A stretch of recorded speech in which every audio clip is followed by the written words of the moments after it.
eto na nga po mga katrops, ang part 2 ng Baguio natin. Nasa Burham Park naman tayo mga katrops. Marami pong bangka dito na pwede nyong sakyan.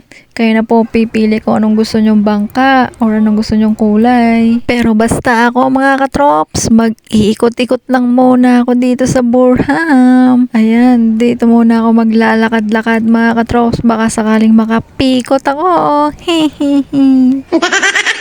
Meron nga din ditong mga goldfish mga katrops. Tignan nyo naman. Baka sakaling pwedeng isanla yung mga gold na yan. Morning's done, the day is one. Sun again set and everything's fine.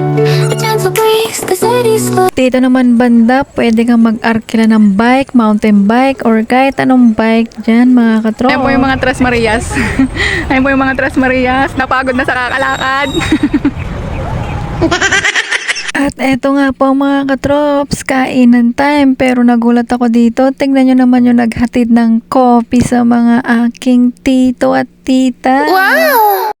High-tech dito yung mga naghahatid ng mga drinks. Tingnan nyo naman. At eto pa, nag-order na naman sila uli ng soft drinks. Nice! Yung robot uli ang naghatid. At ayan na nga po mga katrops, dumating na yung ating pagkain. Tignan nyo naman, gutom na gutom ang mga sundalo natin.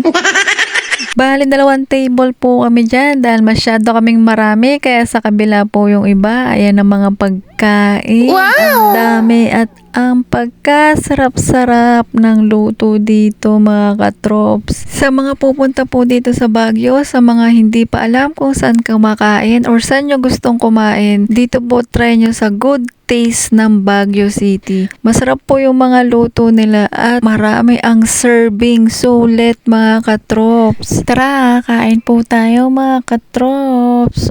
Wow!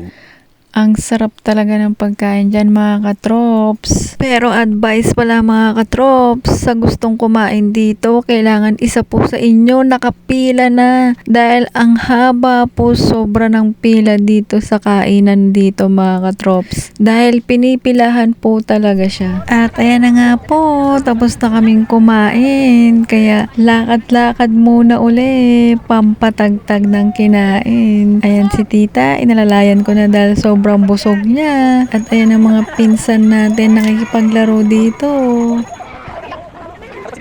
At ako ayan, palakad-lakad pa rin dahil busog na busog. At dito nga banda, namili na kami ng mga gulay-gulay. Medyo mura nga ang kilo dito ng ibang gulay. Kaso, hindi ko lang alam kung magkano. Nakalimutan ko. Basta bili na lang ako ng bili at kuha na lang ako ng kuwas. Saka na lang nila ito total. At dito banda, natatanaw na namin ang mga bababaan namin at dadaan namin. Tingnan nyo naman. Parang mga laruan lang sila sa malayo. Nasa taas pa kasi kami.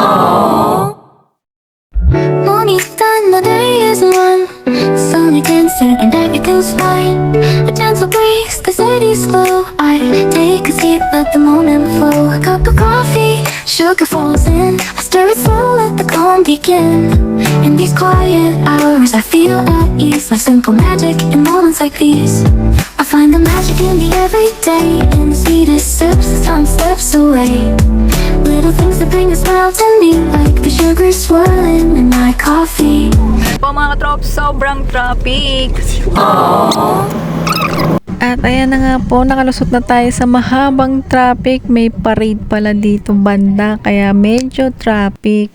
Ayan, palubog na si Haring Araw. Dahil pauwi na tayo. Ayan po mga katrops, pauwi na kami ng galing Baguio. Ayun na po yung daan na hindi nyo masyadong nakita or kami din. Kanina dahil madaling araw kami nagbiyahe at umakyat dito. Ngayon ay pauwi na kami. Kaya hanggang dito na lang mga katrops. Salamat po sa panonood. Ingat po palagi. God bless. Bye-bye.